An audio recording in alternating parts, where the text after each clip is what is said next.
Why not make the trade bill transparent? Why not tell people what's in it? Oh, we're going to find out what's in it because it will But that sounds like Nancy Pelosi. You're going to find out after you pass it. No, it hadn't been finalized yet. Well, you passed it, though. What Trade Promotion Authority is a process to deal with it. The trade agreement will be completely transparent. We'll have a chance to vote whether to approve it or not.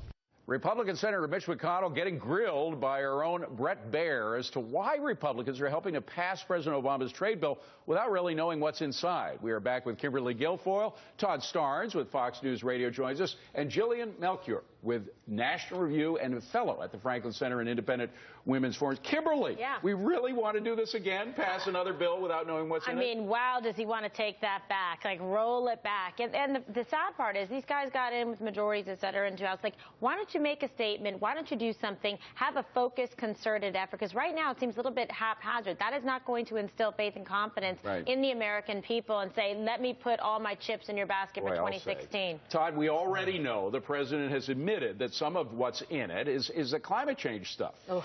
Yeah, that's right. And how about Bret Baier? He was on McConnell like a pit bull on a pork chop, and we need that kind of aggressive behavior.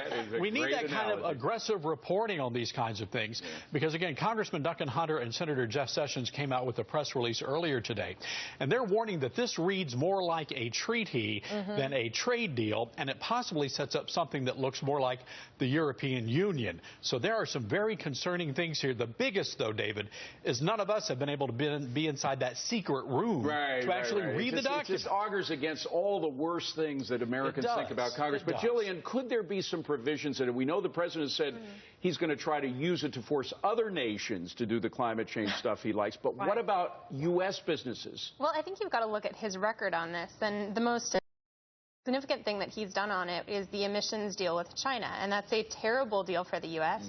China essentially says that it's not going to cut emissions for several years while we do very stringent cuts. So I think if you look at the track record, it doesn't make me optimistic. And Kimberly, what about the GOP? I mean, they just won both houses of Congress. Shouldn't they flex their muscle a little and say, look, we'll only help you with this thing, which we want because we like free trade, if you tell us what's in it, if you keep out the stuff we don't like. Absolutely. But, of course, nobody wants to be transparent about it because, again, it's problematic, the contents. But they should exercise some political will and wherewithal. They have the capital to do so. Why are they not doing it? They seem reluctant leaders at this point. Todd, why aren't they? David, time and time again, we see Republicans campaigning as Republicans but governing almost like Democrats. And people are just sick and tired of it. Well, Jillian, what happened to the Tea Party? You know, I mean, they were supposed to pressure the establishment folks like McConnell. My guess on this is that they're taking the long game with the Trade Promotion Authority. And I think that's because, you know, Obama doesn't have that much longer in office. This is something that may extend to the next president, and it is an important power. I hold in my hand, Kimberly Guilfoyle, your book,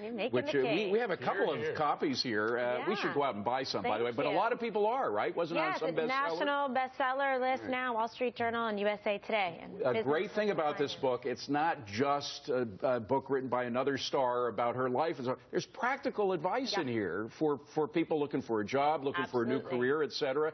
Now, not everybody has the brains, the beauty, the speakability that you do. How to work for all this. All right, how do folks match what you have? Well, you've got to put your effort in. You really do. You've got to package yourself in the right way, which means get the experience.